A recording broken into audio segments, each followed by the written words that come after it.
اچھا، دوسرا اس کے اندر آپ مجھے بتانا، اسی کتاب کے اندر پھر قیام امام حسین کا مقصد اولا کیا بیان فرما رہی ہے؟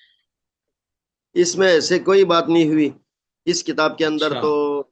اس کے اوپر میں نے پہلے عرض کیا، یہ کتاب آ، مقامی علماء کی مجالس کی تیاری کے لیے جو مجھے لگتا ہے انہوں نے اس کتاب کو لکھی ہے، تو اس میں صرف مصائب کو فوکس کیا ہے، باقی اہداف مقاصد کی طرف انہوں نے گفتگو ہی نہیں کی۔ ٹھیک ٹھیک، تو آپ بطور ایک نوربخش عالم محقق کے آپ کیا سمجھتے؟ کیونکہ ہم تو اس کے بارے میں جب پڑھتے تو کئی اختلاف نظر آتے، خود اثنا عشریوں میں، زیدیوں میں، اسماعیلیوں میں، پھر سنیوں میں، تو آپ کے ہاں یعنی؟ میں نے اس کتاب کے اندر اس کے مقدمے میں نے اس کی طرف کچھ نکات بیان کیے ہیں کہ اچھا آ، جی، میں نے اس کتاب کے مقدمے کے اندر بھی میں نے اس بات کی طرف اشارہ کیا ہے کہ امام علیہ السلام کا پیغام کیا تھا، امام علیہ السلام کا جو اغراض و مقاصد جو کی تحریک کا وہ کیا تھا۔ اس پہ میں نے مختلف نظریات کو خلاصتاً پیش کیا۔ ان میں سے ایک نظریہ یہ بھی ہے کہ قبیلے کے اختلاف اور اموی خاندان سے دشمنی، ٹھیک ہے، ہاں بعض کا نظریہ شخصی مفادات، کچھ لوگوں کے شخصی فائدے تھے۔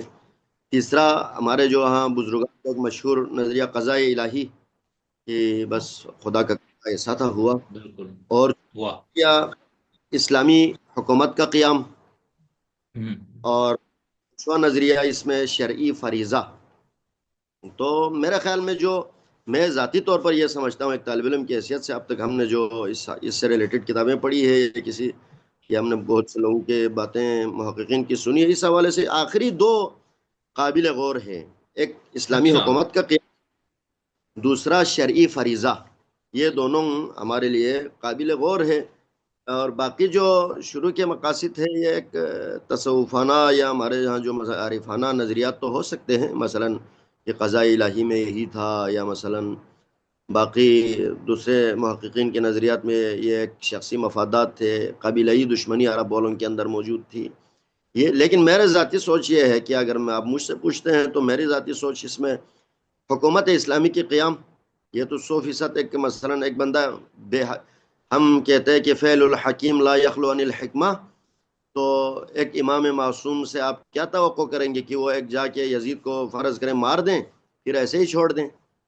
اس سے تو پھر یعنی پہلے تو کم از کم ظالم و فاجر و فاسق کی صحیح ایک حکومت تو قائم تھی، آپ اس حکومت کو بھی اکھاڑ دیں پھر ختم کر دیں، پھر آپ نے کیا کرنا؟ ہاتھ پہ ہاتھ درے بیٹھے تو نہیں رہنا تھا، ظاہری بات ہے ایک حکومت کا قیام تو کرنا تھا، یعنی ایک نظام اسلامی، یعنی جو ایک ظالم حکومت کو گرا کے ایک نئی اسلامی عادلانہ حکومت کے قیام کے لیے کوشش کرنی تھی۔ ایک یہ ہے، دوسرا یہ شریف فریضہ ایک امام کے حوالے سے، یہ تو ہم ایک عام طالب علم کے لیے حوالے سے بھی امر بالمعروف نہی عن المنکر کا جو ایک فرض کفائی واجب کفائی ہے، تو امام کے لیے بطریق اولا یہ ہونا چاہیے، کیونکہ وہ ایک ان کے پاس جو منصب ہے ہمارے اعتقاد کے مطابق منصب الہی، تو اس منصب الہی کے مطابق ان کو یہ ایک ظلم کے خلاف آواز اٹھانا ہم سب کے لیے بھی، اور خصوصاً آپ یہ نہج البلاغہ کا وہ نہج البلاغہ میں جو وصیت نامہ ہے امیر المومنین کا، جو حسنین کریمین سے جو آخری وقت میں جو وصیت نامہ بڑی تفصیلی جو وصیت نامہ، جو اللہ اللہ فی القرآن، اللہ اللہ فی الایتام، اللہ اللہ اس طرح حوالے سے، اس میں جو مشہور آپ نے فرمایا کہ ظالموں کا ساتھ کبھی بھی نہیں دینا ہے، مظلومین کے حق میں آواز اٹھانا ہے، اور ظلم کے خلاف آواز اٹھانا ہے، جو آپ نے ظاہری بات ہے والد گرامی کی وصیت تھی، اور اس وصیت پہ فرزند گرامی نے عمل کیا، تو یہ دو چیزیں میرے خیال میں زیادہ۔ بہت اچھا۔ لیکن قبلہ میں اس میں ایک چیز تو یہ شریف فریضے پر بھی تھوڑی سی میں آپ کی مزید وضاحت، لیکن اس سے پہلے حکومت اسلامی کا قیام نا، تو اب دیکھیں مثال کے طور پہ ایک حکومت قائم ہے، چاہے اب وہ کفر بواہ کا ارتکاب کرے یا وہ فسق اور ظلم کا ارتکاب کرے حکمران، تو اس حکمران کو ہٹانے کے لیے تحریک چلانا، اور آخری جو اس کا مرحلہ ہے کہ آپ کو اگر مسلح جدوجہد بھی کرنا پڑے تو آپ نے کرنا ہے۔ اس پہ ہمارے یہاں فقہ میں اختلاف موجود ہے، خود اہل سنت کے ہاں بھی اور اہل تشیع کے ہاں بھی اس مسئلے پر۔ تو آپ کی نوربخشیہ مکتب میں اس کو کیسے دیکھا گیا ہے؟ مثال کے طور پر اس وقت کا جو بھی حکمران کسی بھی ملک میں وہ فاسق ہے آپ کے دین کے معیار کے مطابق، تو اس کو ہٹانا چاہیے آپ لوگوں کے ہاں؟ اچھا جی، اس پہ ہمارے فقہ الاحوت جو ہے، وہ ہماری جو جی فقہ کی کتاب ہے، میر سید محمد نوربخش رحمۃ اللہ علیہ، متوفہ 869 ہجری. تو سید محمد نوربخش نے فقہ الاحوت کے شروع سے آخر تک ایک چیز کو بار بار ذکر کیا ہے نا، وہ حاکم اسلامی کا تصور ہے. ٹھیک ہے. انہوں نے اس پہ بار بار تاکید کی ہے، وَيَنبَغِي لِلْحُكَّامِ الْإِسْلَامِ وَيَنبَغِي لِلْحُكَّامِ الْإِسْلَامِ یا علی حاکم الاسلامی، اس طرح کے جو اصطلاحات انہوں نے ٹھیک. بار بار ذکر کی مختلف جگہوں پر. مثلا یہ جو آپ کو پتہ ہے فقہا کے ہاں یہ تاریک الصلاۃ کے بحث میں، تاریک الصوم کے بحث میں، یا مثلا باب الحجر کے اندر جہاں پہ آپ نے محجور کرنا ہے کسی کو، یا امر بالمعروف کے اندر، یا دیگر ابواب میں. تو بار بار اس کا کنسپٹ ہے کہ حکام اسلام پر ضروری ہے کہ ایسے لوگوں کو ایسے سزا دیں، ایسے لوگوں کو ایسے سزا دیں. تو یہ ایک خود ایک مسئلہ واضح ہے. جب آپ، لیکن میں ذاتی طور پر یہ سمجھتا ہوں کہ حاکم اسلامی کے لیے، جب مثلا میں فرض کرے میں حاکم اسلامی ہوں، میں کسی کے خلاف کوئی قدم اٹھاتا ہوں قصاص کے معاملے میں یا دیگر معاملے میں، تو کم از کم مجھے خود بھی اس کا عملی نمونہ ہونا چاہیے ان نیک کاموں کا، اور برے کاموں سے خود کا اجتناب کرنا بھی میرے خیال میں ضروری ہے. تو سید محمد نوربخش کے ہاں تو حاکم اسلامی کا تصور پہلے سے آلریڈی موجود ہے.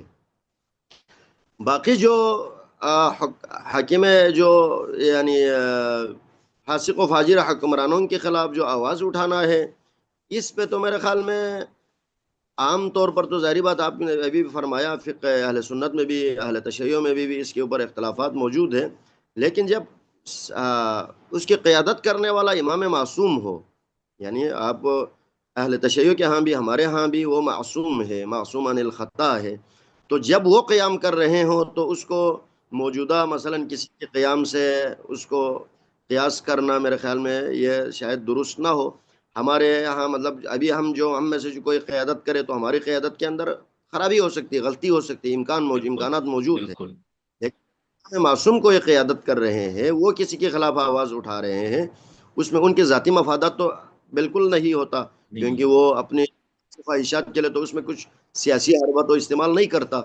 تو ان کے قیام کو تو میرے خیال میں اس میں کوئی مشکل نہیں ہے کہ اگر ہاں. انہوں نے حکومت اسلامی کے لیے قیام کیا ہے تو امام معصوم کا میرے خیال میں حکومت اسلامی کے لیے قیام کرنا بالکل درست ہے.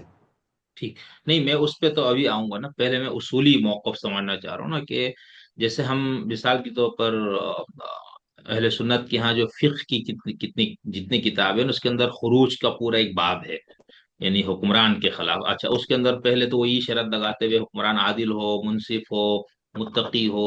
فلانا آپ کے ملک کے آئین میں بھی یہی ہے کہ جو لوگ ادھر اسمبلی میں آئیں گے وہ اسلام کے تمام احکامات کا پابند ان کا ہونا ضروری ہے. ٹھیک ہے، یہ تو ہو گیا قانونی بات. اچھا، اب مثال کے طور پر بھائی ٹھیک ہے، یہ میں جب حکمران بنا تو میں نیک بھی تھا، فلاں فلاں فلاں، لیکن حکمران بننے کے بعد میں فاسق ہو گیا. ٹھیک ہے، اور میرا فسق جو ہے نا وہ واضح ہے.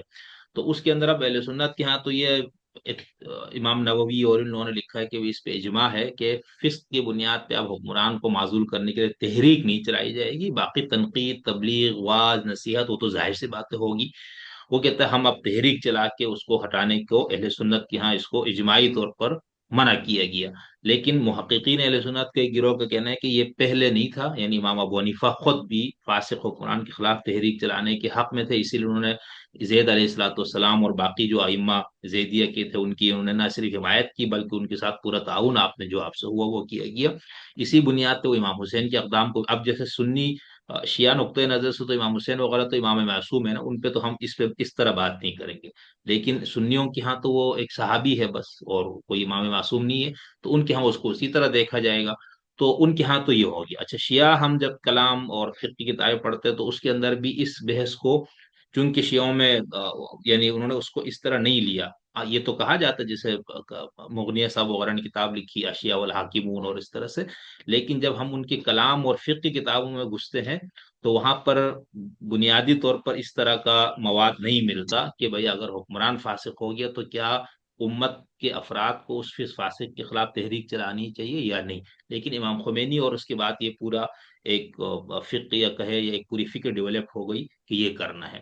نوربخشی مکتب کے ہاں کیا ہے، یعنی میں ابھی امام معصوم کی بات نہیں کر رہا ہوں. جی، اس حوالے سے ہمارے ہاں اس پہ باقاعدہ کوئی یعنی جیسے خروج کا یا قیام کا یا کسی اس کے حوالے سے کوئی مستقل باب موجود نہیں ہے ہمارے فقہ کے اندر. ٹھیک، صحیح میں سمجھنا چاہ رہا آ، تھا. ٹھیک. اس میں مستقل کوئی باب موجود نہیں ہے، لیکن صرف یہ حاکم اسلامی کا تصور ہمارے ہاں موجود ہے، اور موجود. اس کو گرانا کیسے ہے اس حوالے سے موجود ٹھیک. نہیں ہے. میں سمجھ گیا ابھی زبردست ہو جو گیا. آپ کے نظریے باقیوں کا، یہ ہمارے اس حوالے سے کوئی باقاعدہ باب موجود نہیں ہے. بہت اچھا. اچھا، اب جب ہم امام کی طرف آتے ہیں تو ہم یہ کہتے ہیں کہ جیسے آپ نے کہا کہ آپ کو یہ زیادہ بہتر لگتے ہیں باقی نظریات میں، اور اب تو شیعوں کے ہاں بھی جو خاص طور پر انقلابی اصولی شیعہ ہے ان کے ہاں تو اس پہ بہت زیادہ زور ہے، بلکہ ایسا لگتا ہے کہ آئندہ 10-12 سالوں میں صرف یہی رہ جائے گا، باقی سارے نظریات ان کے ہاں دفن ہو جائیں گے.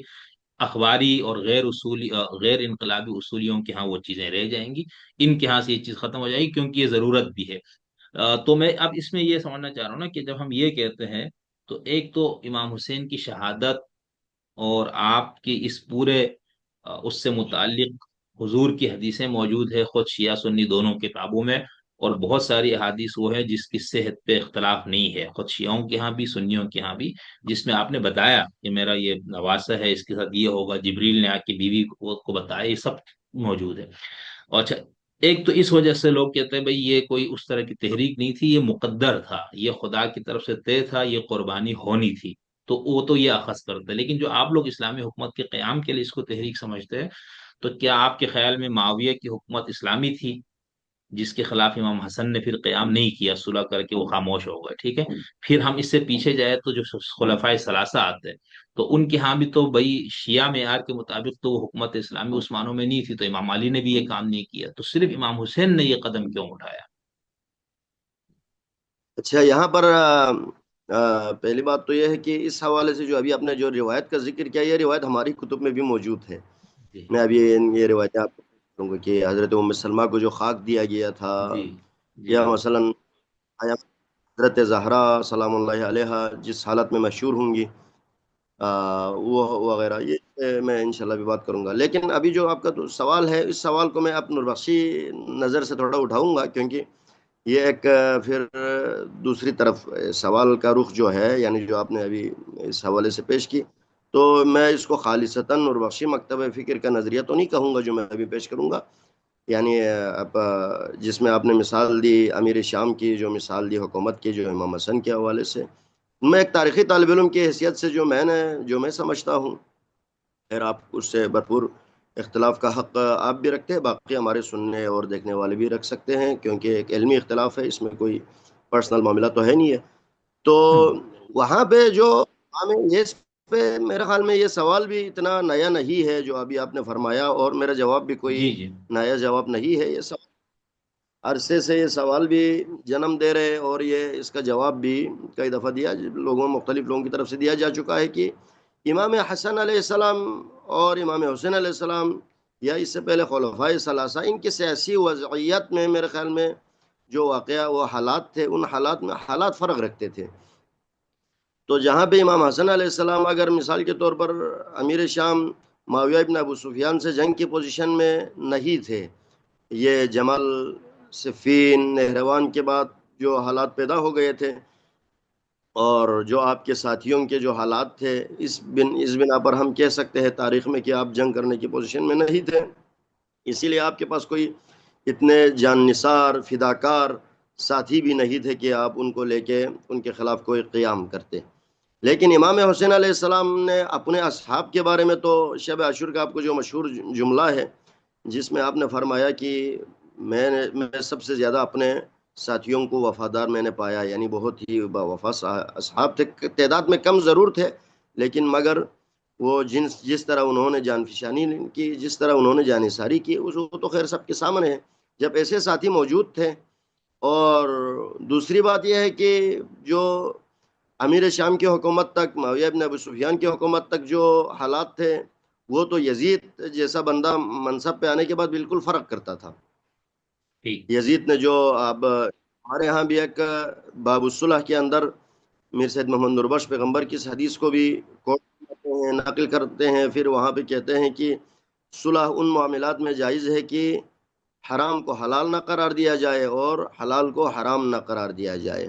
تو ٹھیک اس کے اوپر آپ ٹھیک کے بھی مطالعہ ہے، آپ نے جو کچھ پڑھا ہے یزید کے جو حکومات، یا مثلا جو خود اس کے ذاتی کریکٹر تھا، اور اس کے ہاں حرمت کو حلال محمد کو کیسے حرام کیا جاتا رہا، حرام محمد کو کیسے حلال کیا جاتا رہا، تو ظاہری بات ہے امام حسن اور امام حسین کے سچویشن میں جو اس حالات میں فرق تھے، تو اس کی بنا پہ آپ نے قیام کیا، وہ تو ظاہری بات ہے 100% صحیح ہے۔